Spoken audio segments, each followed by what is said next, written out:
I'll call this Board of Trustee workshops to order. Let the record reflect that we have most of the board members here except for Mr. Erasmo Lopez and Dr. Richard Rivera. And it is, what time is it? They took the clock off. It is 6:49. 6:49. Dr. Canales? Board of Trustees, thank you for this workshop. Our high schools have been working on options for students to make sure that all our students have equal opportunities, including students involved in extracurricular activities. Mrs. Peterson and the team, Coach Riojas, Mrs. Brewer, Mr. Bissett have taken the lead and worked on this. Feedback has been collected at different levels. And for the first item, we'd like to present information on two options that we're thinking about for master schedules at our comprehensive high schools, Weslaco East High School and Weslaco High School for next year. Mrs. Peterson. Thank you, Dr. Canales, and good evening, members of the board. So I'd like to present three topics. The main topic is the master schedule, and it will be the master schedule at Weslaco High School and Weslaco East High School, because those are the two campuses that have the band and athletic periods. Students at Kate Early College High School can participate, and some do, but it doesn't affect the schedule at the school itself. And then we're going to just briefly speak about middle school start time and class rank and some things that we're looking at. So these are the proposed changes in the master schedule at Weslaco High School and Weslaco East. And these were planned already last year when we moved into this new configuration of athletics and band meeting every day. We knew we were going to have to add a period back in. We told people that at the time. We told parents as we were meeting with them. So but we just didn't have time to get it well planned out to have it in place for this past fall. So now we have had time to plan, and this is what we're going to move forward. We have two options. So the current schedule for students in athletics and band, they will have limited endorsement options with the current schedule. And this, the reason I'll show you on a graphic in a minute. So right now, Weslaco requires 27 credits for the distinguished level of achievement, 27 for the foundation plan with endorsements, and 23 on a foundation plan without endorsements. That's the old minimum plan. Our goal is that all students leave us with an endorsement and 27 credits. However, Weslaco for years has required an extra credit, of 1 credit above state requirements. None of us can remember when that started, but we think that it was probably because the state plan was weak and we wanted our plan to be a little bit more rigorous. Right now we're proposing that we eliminate that extra credit. We think that the plans are plenty strong without it. It does cause us a few issues when kids go over to South Palm Gardens and we're trying to get them graduated. And also, we can't use any of the materials that the state puts out on graduation because our requirements don't match. So we would like to go back to 26, 26, and 23. And again, the extra credit we're requiring is just a general elective. It can really be anything. So we would like to, our recommendation is removing that requirement for the incoming freshmen. Any changes are for incoming freshmen. Correct.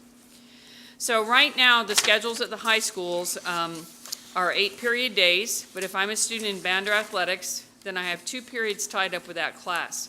So what this shows you is all of the graduation requirements, and the yellow are the elective endorsements, and you can see if I'm in band and athletics, I only have 3 elective endorsement options. What is an endorsement?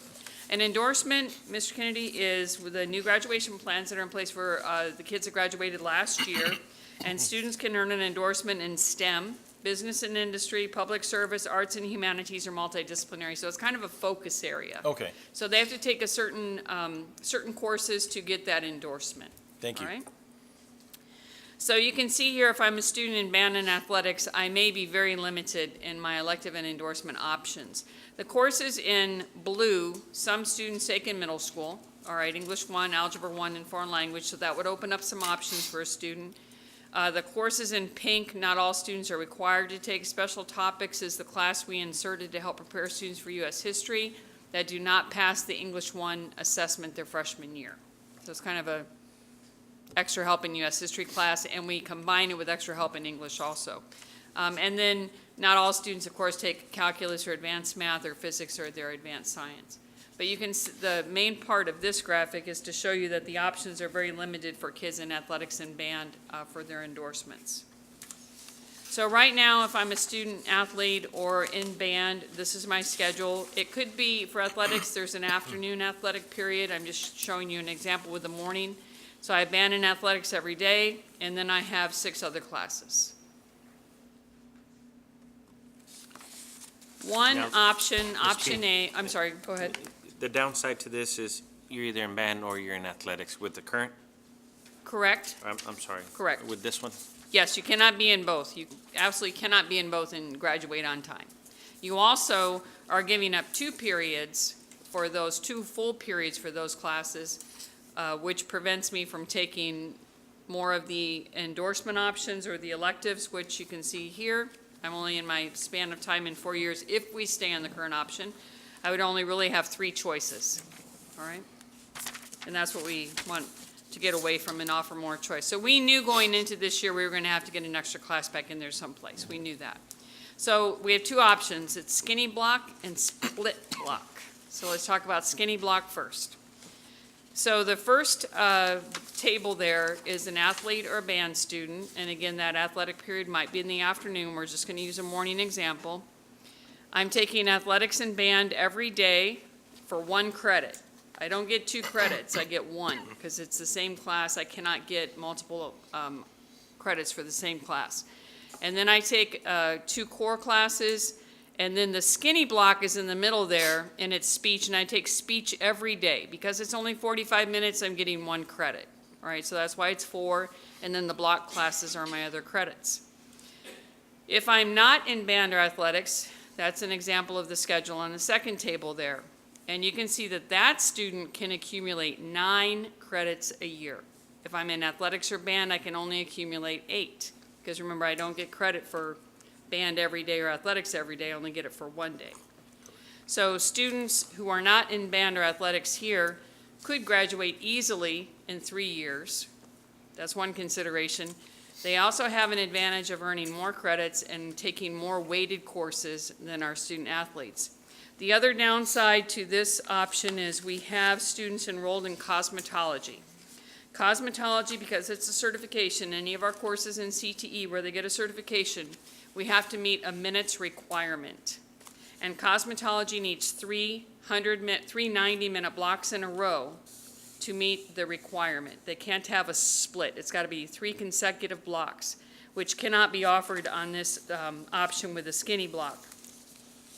We have to have the skinny block in the middle of the day because that has to be there to facilitate all other CATE classes that need the 2-hour block. So we can offer a 2-hour block in the morning and a 2-hour block in the afternoon. CATE is funded by minutes, and the minutes do not start when you get on the bus. The minutes start when you get to the CATE Center and you get to your class. So travel time from Weslaco East is about 12 minutes. Okay, I think it's about 12 minutes, maybe a little bit more depending on traffic. So all of that is considered into when we work the master schedule. That has to be taken into consideration.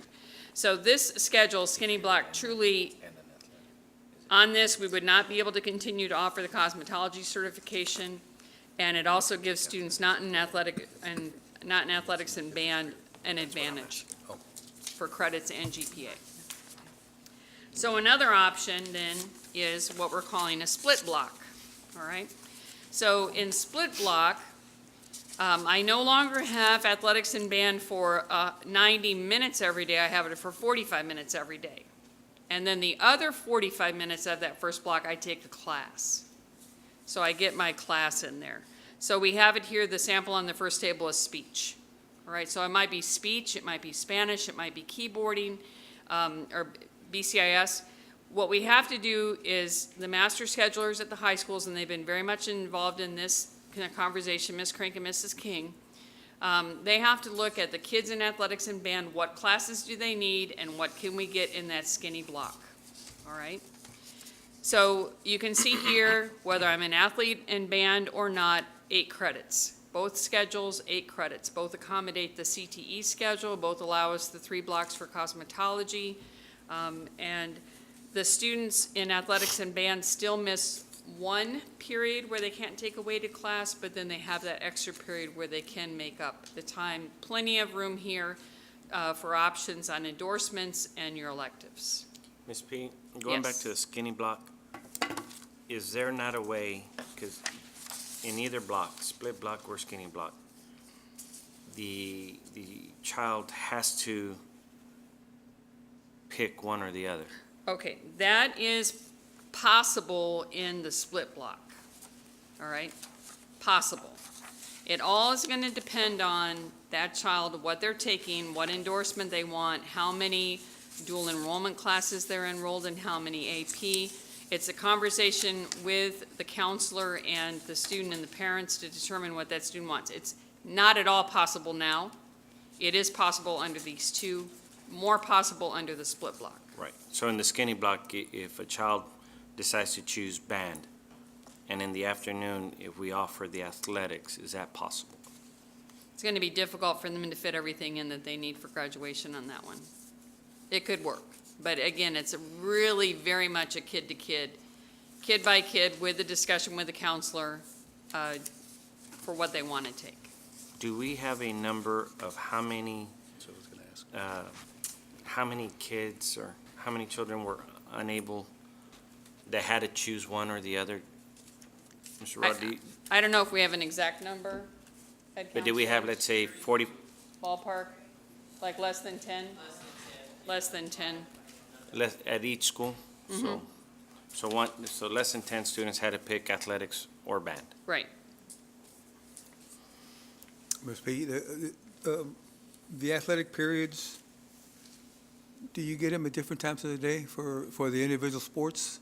Yes, there's one in the morning and there's one in the afternoon at both campuses. Now, Weslaco High School's been running a separate freshman athletic period. They will not be able to under split block because of we can't have a split block in the middle of the day because of the 3 lunch periods they have to have and some other complications. So they're going to have to combine their athletics to all morning or all afternoon, which just eliminates the freshmen, which does possibly overcrowd facilities a little bit, but they are moving into some new facilities. Yeah. So the priority for coaches and band directors has been, yeah, we love having them for 90 minutes, 100 minutes every single day, love it, but we understand academically that cannot be sustained. Priority, we see them every day. That's what they want, is the priority is to see them every day, and both of these schedules do allow that. Very important, one thing I forgot on skinny block, and this is why it is not the favorite with teachers at either high school. Teachers and staff at both high schools prefer the split block.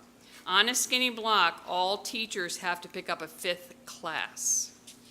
So right now, our teachers teach 4 classes, and in the 4 classes, they will have about 30 to 35 students, depending on what I teach, but if I'm a core area teacher, so I have 120 students. If I have to pick up a 5th class, I'm adding another 30, 150 students. That's significant.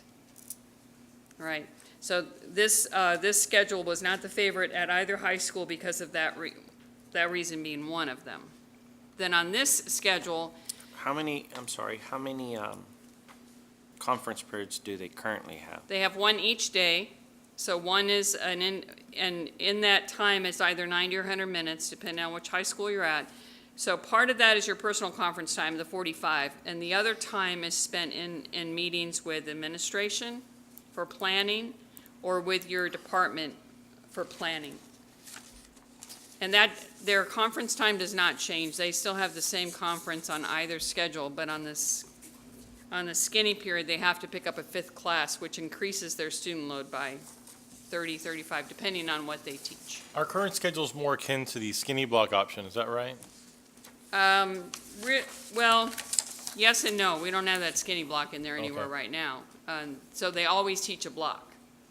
The split block, well, either one, they would have a 45-minute class. Now, on the split block, not everybody's going to have a 45-minute class. It will just be whose ever classes fit in that split block. You take all your football players and you say, okay, this many need BCIS, so we're going to open this many BCIS sections for our football players. We're going to offer this many speech sections in the afternoon for all of the girls and girls athletics, or everybody in the end of the day athletics. So whether or not I teach a split block is going to depend on what students need. So let's go back to our freshmen. If looking at the split block, Okay, they would be in there with varsity and JV players. right. At East, it's already that way. It was that way at Weslaco High School. At one point, we peeled out. Okay. So I could see how maybe it would work for football, but it's just, that's a lot of kids. How do we do with basketball? Miss Yvette? It's split right now, but it was combined before. We split it a couple of years ago, and next year we're recommending to bring it back. How many, do you have enough coaches to teach at that time? With the split, we would.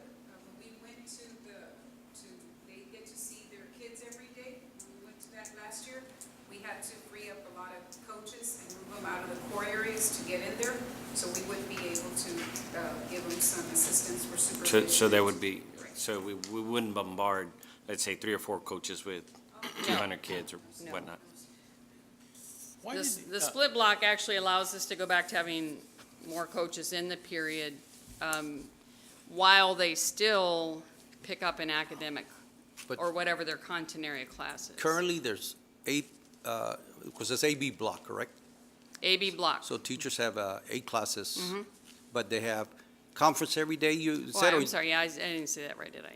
Right, because it's conference depending on A day or B day. Right. They And so teach have 3 their- classes every day, yeah. So they So taught, you can go 4 classes every day. correct. Or a You- you total have of 6.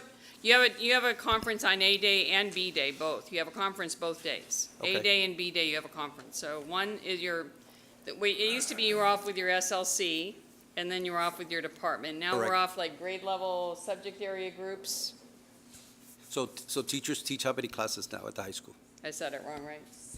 6, correct? 6, sorry. So, 6. yeah, So so they it- would be going to 7. Right, that's Yeah, where I I'm was. sorry, Mr. Okay. Yanto, yeah. No. They'd be going to 7. They Right. teach 6 So it'll be an already. extra class versus the 6 that they're So teaching let's go right to 6 times 30, 180 to Right. 210 kids, Correct. which is a lot. Okay. I'm sorry, Mrs. thank you. Peterson, Sorry about Out of that. curiosity's sake, because I know this kind of happened after, or I'm sorry, before I was on the board. Why did the district get away from every subject every day? All right, so we did that when we went to high school redesign and small learning communities, because there is research out that supports the longer instructional block to allow teachers to have higher quality instruction. Really facilitates the labs, science labs, and any CTE class that has to have a lab. It also facilitates time for reading and independent reading in the class or writing conferences. So there's research that supports the longer instructional period. The other issue is we go back to Kate, all right? We cannot get the minutes in at Kate without the block. Okay, I see. And the minutes are very important because you have to have, let me go back to exactly, I think it's 450 every 2 weeks. And if you, and 900 minutes for a block for the 2-hour Kate classes. And if you're at 850, they fund you at the 450 level. So it's significant. The minutes are very important and they're auditable. And if they audit you and you don't meet your minutes, you can be asked to return the money that they gave you. Okay. So, Mrs. Peterson, now, on the split block, how long are those classes? Is it 55 minutes? 45 and 45. Now, considering, they need time to shower and, I mean, how much time are they actually gonna get out of Probably those? Well, classes. depending, see, when what we talked to the coaches about is, because yes, they want them longer, but you have to give some place. Something's got to give, so the kids can get enough credits in for graduation. We already run a full 8-hour day. We can't run a longer day than 8 hours. So they're in the morning and the afternoon. So you are a football player, I say you are going to be on the field at 8 o'clock. You get here when you need to get here to get dressed. Correct. Because you're on the field at 8 o'clock. So then we have, 35, 40 minutes, and then you've got that much time to get ready. And actually, Dr. Hyman, when you played, you had to be there ready to go at 8 o'clock in Andrew. No. Yes. Andrew was We always had late. we had a longer period. Andrew was always Well, late. They've never been, the periods No. haven't been longer than 50 minutes. Yeah. Don't On a bands- traditional block. What are they gonna get? Our band and athletics, don't the students show up early? I mean, I think the band is practicing by 7:30 or so. Well, marching season, yes, and then in concert season, they might be showing up early for lessons. Are we in violation of The 8-hour rule? minutes, the 8-hour rule, if they show up earlier than the 8 a.m.? Not when they have to dress, whatever, no, it's when you start practice. That's why we always had that time of when we started practice at 8 o'clock. I guess because I really want to help athletics and I really want to help band, True, I agree. you know, because we They're don't. seeing them every day. Yeah, but I'm along Dr. Jaime, you know, what do we really get out of the 35 minutes? Coach Burgett, I know you're back there, and I know you probably don't want to speak. But we also don't have a junior high, Feeder program. Okay, so I'm gonna go back to this screen, Mr. Gonzalez. This screen oh, I here. can't see that one. Our students, Hold our on. students have to get credits for graduation. No, and I understand, and I know. And we have an it's- 8-hour instructional day right now. And going back to the old schedule, I mean, that's, what was it, the last year's schedule and 50 zero minutes. period? 50 No, I'm minutes. sorry. Oh, 0 period, yes, uh-huh. You know, is that, I guess I would, you know, Coach Brigade, I guess that's, you know, versus the 35 minutes or 40 minutes. When we deal with 0 period, you know, what we're given as a coach, we're gonna make the best of what we can out of that. So during the season, if we would go to this, I would ask the kids to be there at 7:30. That doesn't count against, you show up for practice in the morning for your time. So that's how we would treat it.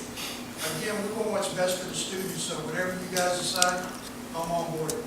I'm in favor of the split block option, only because I went and attended Weslaco ISD Career Fair last year, and that was before we would think we were moving into the new schedule. And I got approached by a few students who were quite frankly upset, and I didn't know why. And it was when they explained that, you know, with the loss of one class, affects especially when they're fighting for the GPAs, the weighted GPAs, affects the ranking. And so they're saying, look, you're forcing me between athletics or band and my GPA for college purposes.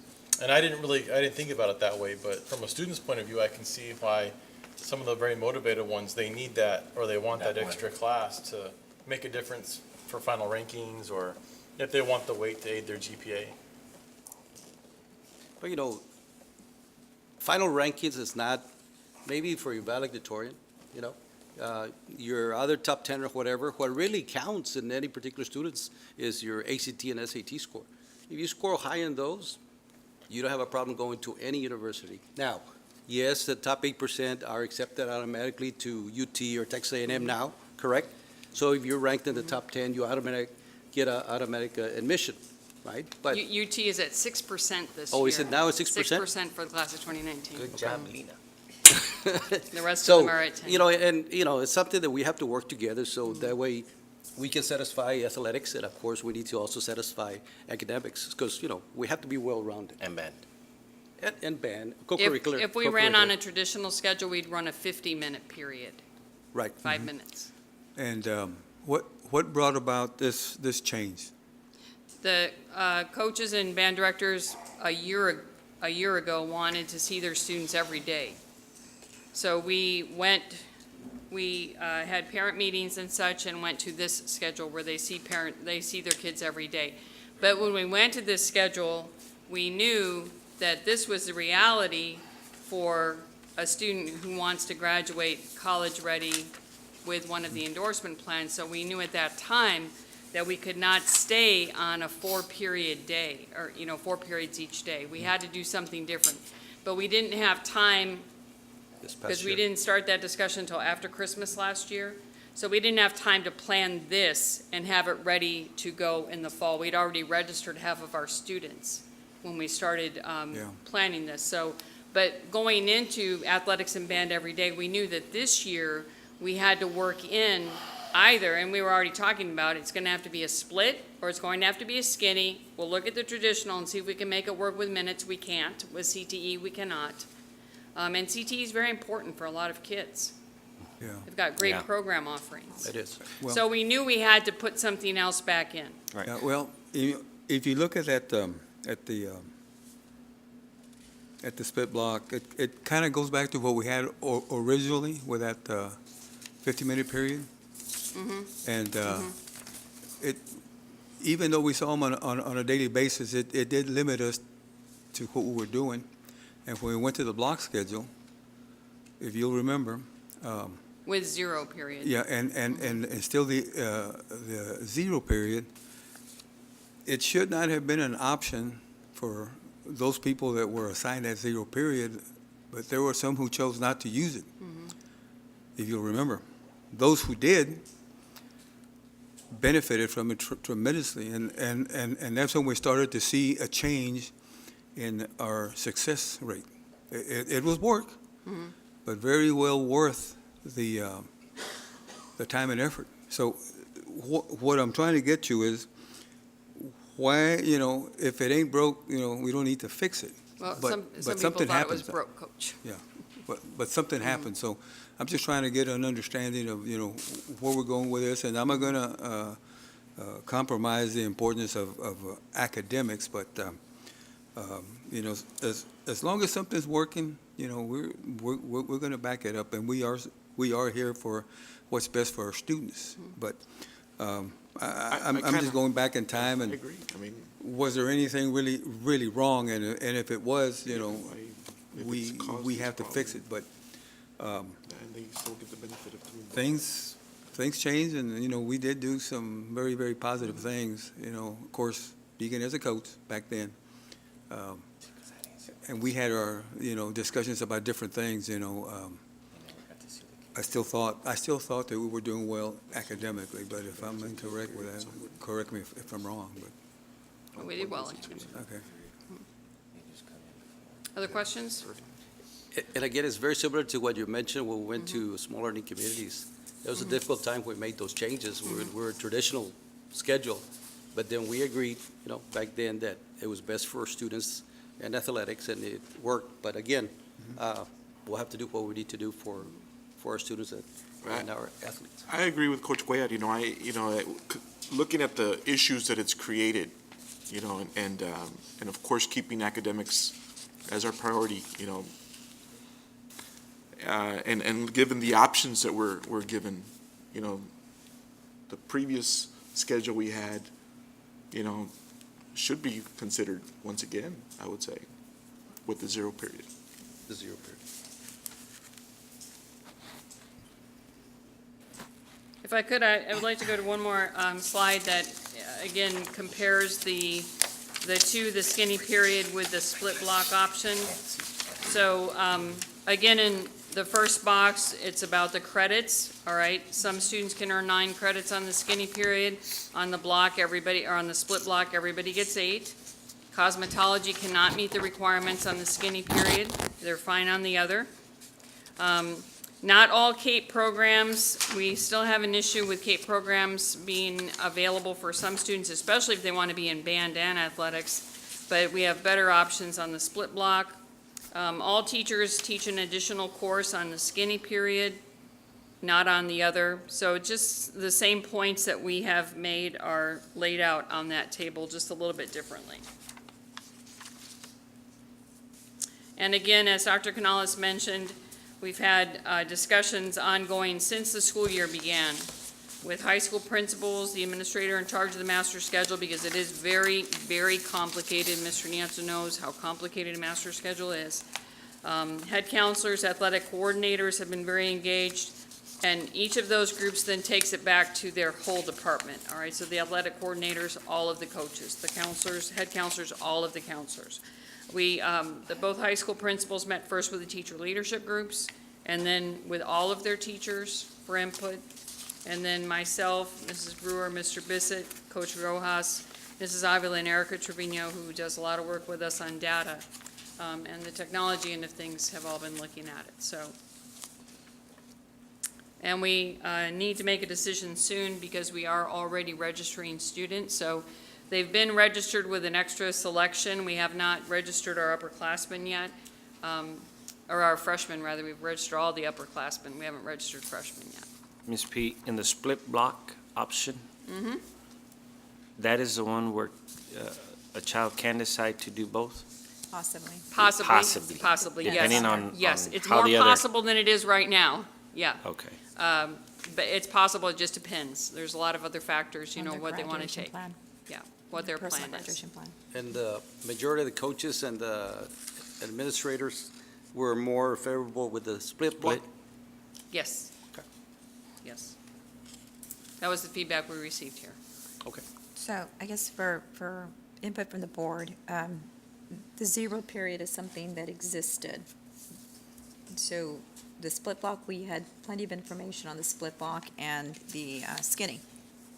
We can provide information on the zero period and how that worked. I will tell you that when we had the discussions, when all of this started, and we visited other school districts and talked to other school districts, the argument was very strong from some of the coaching staff that other school districts have their athletic periods during the school day, and we need to also, and not rely on a day when it was before or after school. So that came through very strong from a large number of coaches. So that's what drove that discussion. That move. Okay. Okay, well, one of the biggest things early in the morning Band is is the same. attendance, getting them there on time. But it was something that we worked with, and we still have cross-country and football in the morning. Any other sports besides? Yes, cross-country and football are still in the morning. We have boys basketball. And boys basketball in the morning. When's boys basketball at High is in the morning too. And then girls in the afternoon, so that they can have the availability of gyms. And then, Yeah. Mike,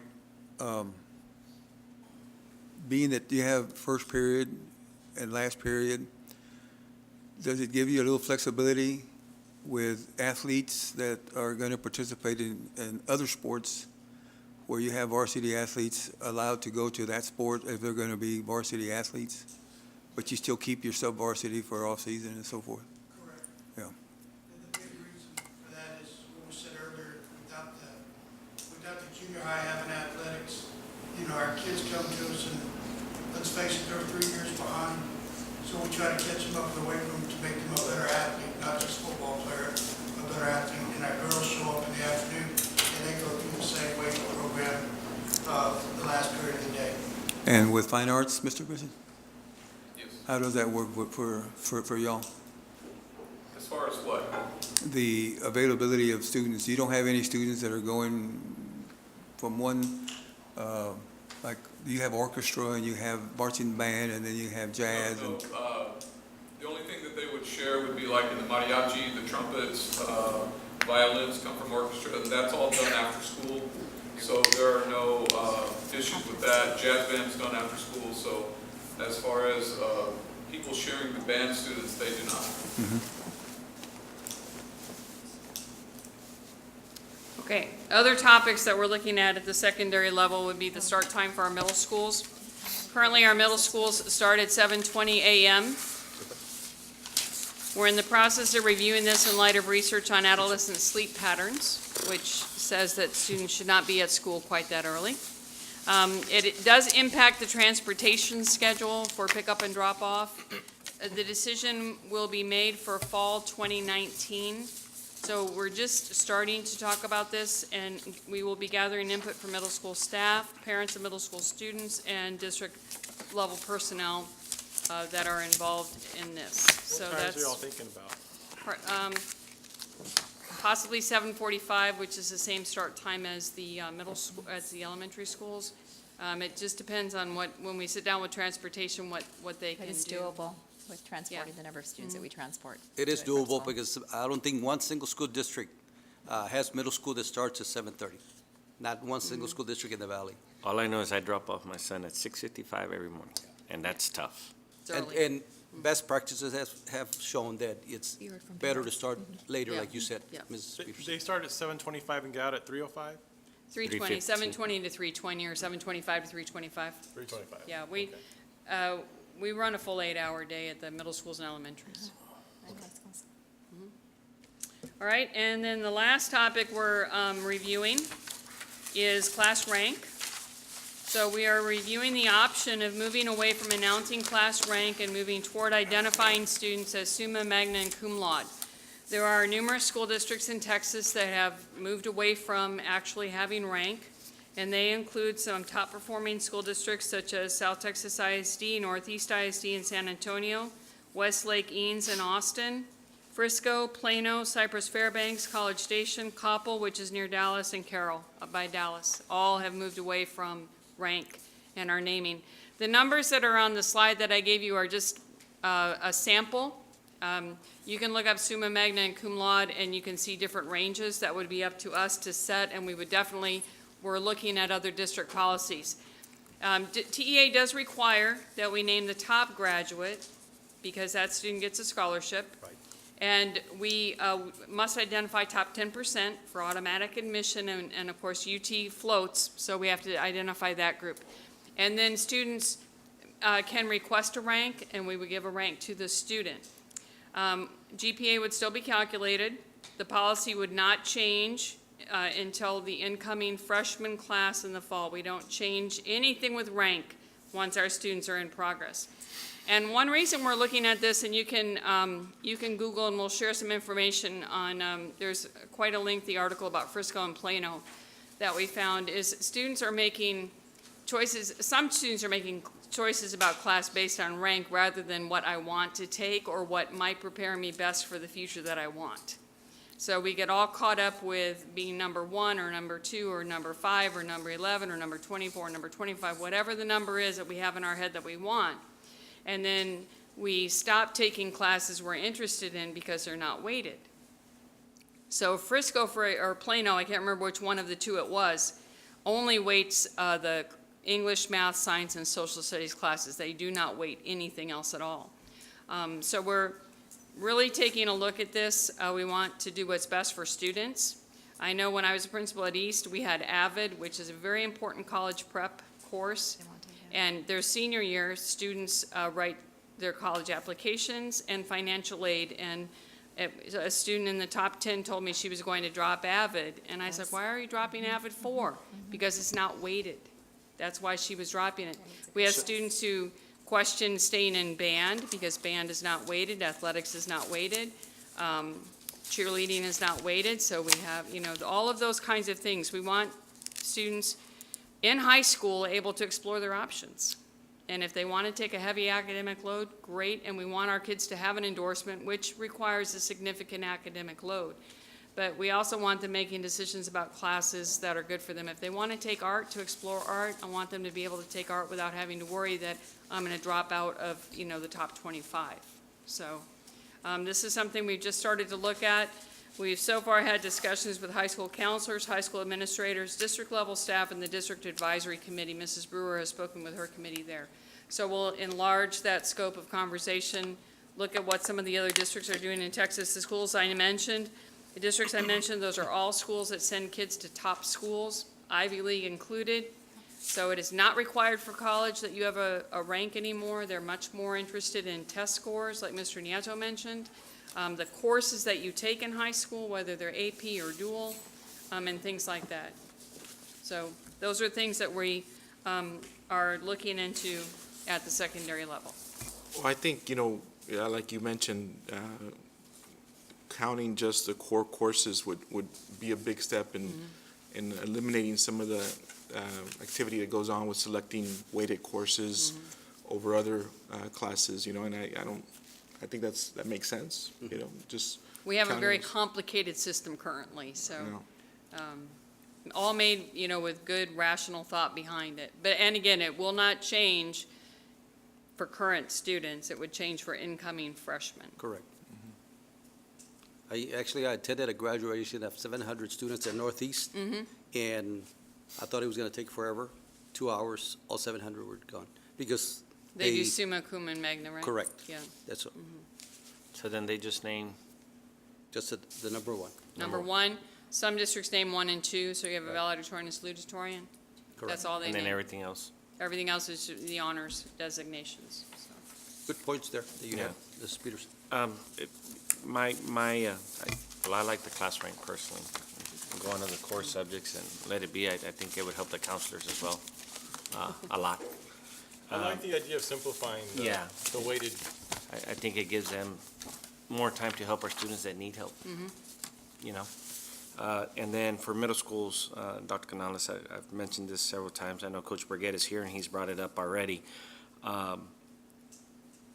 Sometimes I think we reinvent the wheel here in our district, and because I see other districts that have athletics every day, band every day for high school and junior high. And I don't understand why we don't have anything set up at the middle school level. And so I know this is moving forward for the 2019-2020 year, but I think it gives us plenty of time, or it gives y'all plenty of time to bring it back to us as to why or why not it's feasible and doable at the middle school level. And, you know, I know we pride ourselves in our community because we have two phenomenal schools. We really, really do. Whether you know, I think that the payoff was in band this year. You know, getting to see their kids every day, they really performed really well. All the other sports do really well. Football does really, really well. And I think that's attributed to them getting to see their students every day. So if it's split block helps, then split block helps because they still get to see their kids every day, and it helps our students still get those endorsements. I know you guys are going to do what's right, but I really think we're missing the ball at the middle school because by the time Coach Burgett gets them or Coach Selena gets them, they're getting babies when they're going to have to compete with men at their time. Coach Yes, Burgett? sir. You know, to add on to that, a couple years ago, we had a Arlington athlete come to our school. And as a freshman, he was benching 265. And we have a big lineman right now that stepped into our weight room and benched 125. Those 3 years mean a lot. Not the safety of our kids is what I'm talking about. The pounding that goes on, the strength, the differences. I think, and I believe that's where the middle school principals have to come into play to make sure that, I think most of the board members want that athletics back in the middle school. I think it's important. We'll continue to look at that with that. Great. You know, I think we're moving forward. Our distinctions are going up every year. But I also see the other distinctions at the nearby school districts where they're double what we have, and they have the programs at both high school and middle school, so. All right. And I think it helps in ADA. I know when I was coaching, I had to pick up kids, and we signed them in there at athletics. And then we turned in the report, and so we had a higher ADA, I want to say. Any other questions? Other than that, you know, all that work that you've gone in there and not to, you know, stir things up, Ms. P, but, Team you know, effort. we're gonna support your efforts and, you know, support the decisions that are in the best interest of our student athletes, so we're here for you. Any other questions? Mr. Kennedy? Dr. Jaime? No, I just want to say, I think this is, obviously, it's a very complicated thing you have to do, dealing with the schedules and dealing with, I guess, teachers, conferences and stuff. But anyways, good work so far to you and everybody involved. Thank you. Yeah, big team effort, so thank you. Dr. Jaime? No, I think good. Mr. Andrew? You set it up? All right. Dr. Gonzalez? Let me just thank you, for allowing us to present the information to you. We're excited about the possibilities, and we're all in for student success and continued success in everything that we do. So, thank you. Anything else? Is that it? That's it. Those are the 3 topics. Ready for adjournment? Thank you. It is 7:30.